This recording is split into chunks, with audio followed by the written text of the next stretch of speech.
chapter 3. This know also, that in the last days perilous times shall come. For men shall be lovers of their own selves, covetous, boasters, proud, blasphemers, disobedient to parents, unthankful, unholy, without natural affection, truce breakers, false accusers, incontinent, fierce, despisers of those that are good, traitors, heady, high-minded, lovers of pleasures more than lovers of God, having a form of godliness, but denying the power thereof. From such turn away. And welcome to the program. And that was just a little tease to let you know that we're going to be talking about some of these perilous times for this hour. And my very special guest is going to be Pastor Jack Hibbs. But before I bring Jack on, and Eric Barger's in studio with me, let me just say a couple of words here. Because we've got the media simply majoring in minors. Many people don't know what's really going on in this world. Iran is moving more and more into the Mideast. They're gaining a foothold in Syria. Hezbollah is gaining control of Lebanon. This is a setup for a nightmare scenario in the region. Hamas is always threatening to wipe out Israel, yet the media wants to talk about Russian collusion and should civil war monuments be taken down, and their loathing of President Donald Trump, and they won't focus on some of the really action spots in the world that are going on that are extremely serious. Well, we'll talk about that and some other things in the coming moments with Pastor Jack Hibbs and Eric Barger. And gentlemen, thank you both for joining me today. Thank you, Jan. Jack, we haven't talked for a while. We've gotten hold of you out on the West Coast. You're pastor of Calvary Chapel, Chino Hills, California. And give me your thoughts on what's going on. I mean, here, I'm quoting you here. You say America has never been more vulnerable than now. If you're an enemy of America, now is the time to act. And how true that is. Well, I believe it is true for a lot of reasons. One of them is what we're watching on our TVs of late. America is being ripped apart from the inside. America is definitely divided. And on the outside, we see ourselves as a nation. Jan, we are at an all-time low in military preparedness. Yep. Just recently, for example, the United States Marine Corps had to ground all of their aircraft because of lack of parts. Jan, you and I remember that kind of stuff going on with Russia after 1990. Mm-hmm. Now it's happening here. We see what's happening with the United States and the fact that there's so much that's been depleted, not only, again, in our military readiness, but look at the inability of our leaders that we've elected to communicate with one another, to get together to pass something. They can't seem to agree on anything. The church in America is at an all-time low, consuming itself in various ways and departing from Orthodox biblical Christianity. Yeah, I said that, and I stand by it, that if you are North Korea, now would be the time to attack. If you're Iran, now would be the time to attack the Middle East, because America is being pulled apart from within and from without. That's right. And, you know, before she's got a chance to either experience revival or recovery, again, if you want to be America's enemy, now's the time to move.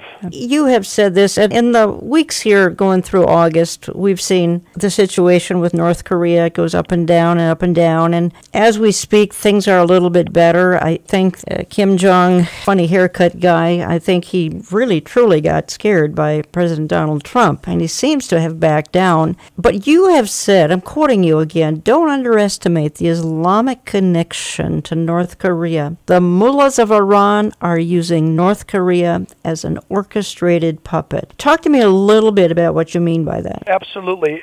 Iran is using North Korea and has for over a decade, Jan, as Iran being the puppeteer and North Korea being the actual puppet. But listen, it's even broader than that. Yes, with technology, engineering, exchanging information, missile technology, both engineers from both countries are working simultaneously with each other. This is not top secret. Everybody knows this who's looked into this. But here's another string to this puppet show. Who controls Iran? Who has a military defense agreement with the nation of Iran? It's Russia. It seems to be the kingpin of the whole show is Russia. They pull the strings on Iran. Iran, in turn, pulls the strings with North Korea. What possibly would this triangle have in common? It would be to disable the United States as much as possible. Russia must get into the Middle East. Now, in some way, Russia is there with Syria and the debacle of that. But as long as Iran is controlling or heavily influencing the Middle East, that is actually Russian policy being implemented. People need to remember this. Iran's going to do what Russia says. But there's another element. The mullahs. I mentioned the mullahs in that quote that you said a moment ago. Let's remember, everybody, that Iran is being controlled by a religious hierarchy. These are the ones that are really calling the shots. And what is their agenda? Number one, it is to fulfill the eschatological view of Islam. Islam's prophetic teachings believe that they create a global catastrophe through war that will usher in the return of the Mahdi. That's right, the Mahdi. Their savior must come back, according to Islamic teaching, during a time that nears global destruction. That's how they bring him back, because they create the problem. They create the problem. Exactly. And then the other thing is this, that Israel stands in the way. Israel has always been in the way since 1948.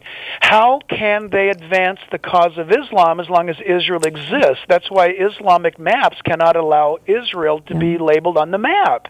It's an affront to Islam. So how are they going to destroy Israel? Well, they've learned that they can't destroy Israel unless America either has a change of policy or America is disabled to the point to not defend Israel.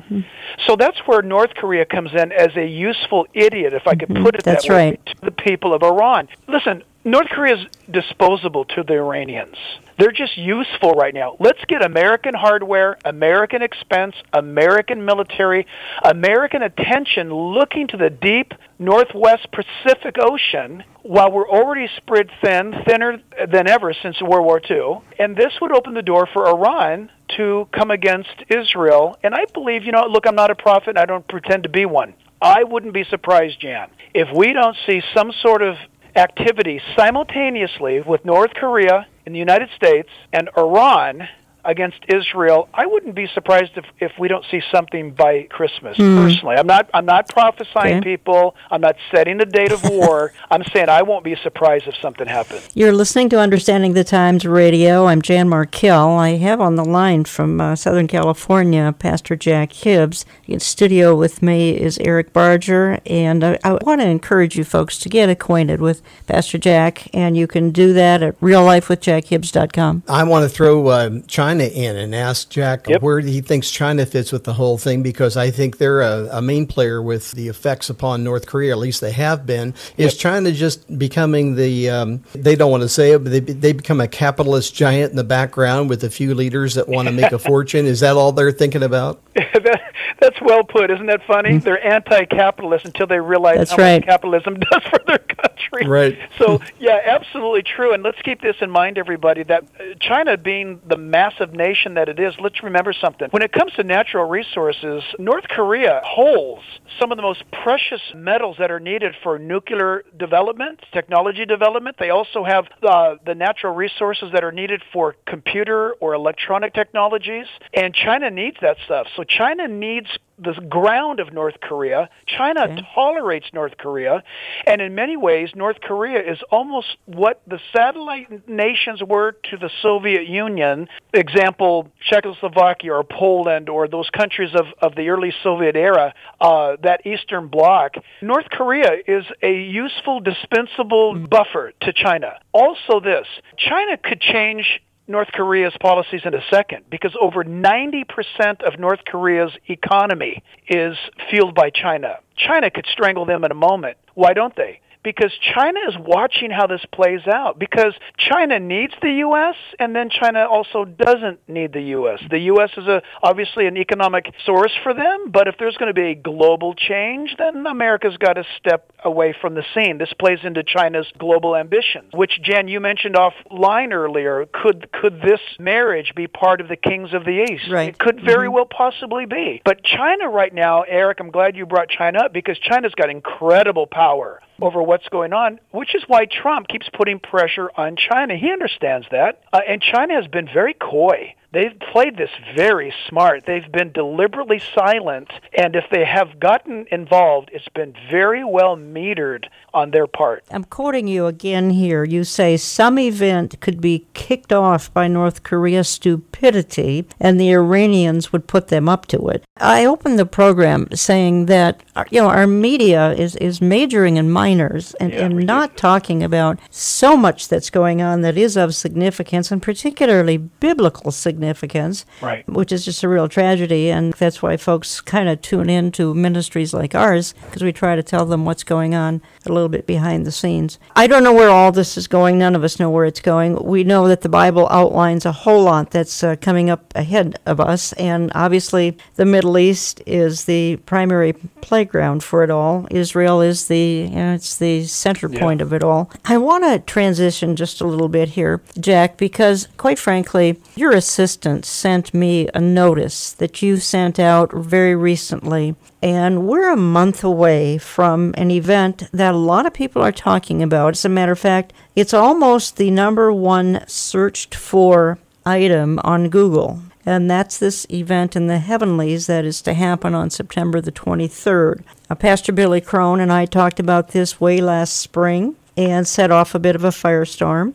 And I don't want to read this memo that you sent out, but let me just paraphrase it by saying you kind of asked your staff to not fall into the hype regarding the alignment of the stars, constellation of Virgo, etc. Let me just play a short clip here that sort of explains what we're talking about. It's Steve Cioccolanti explaining what this Revelation 12 is all about, and then Jack and Erica want to discuss it for a few minutes. Revelation 12 says, "Now a great sign," everyone say great sign. We might say, no sign has been called great in the Bible. This is called great sign, mega sign. We might say this is the greatest sign because no other celestial sign has been given more attention and more detail. We gloss over it, we read it very quickly. We're not going to do it today. Let me show you why it's very important, because the time may be very soon. Well, the time is definitely very soon for this to be fulfilled. "Now a great sign appeared in heaven, a woman clothed with the sun,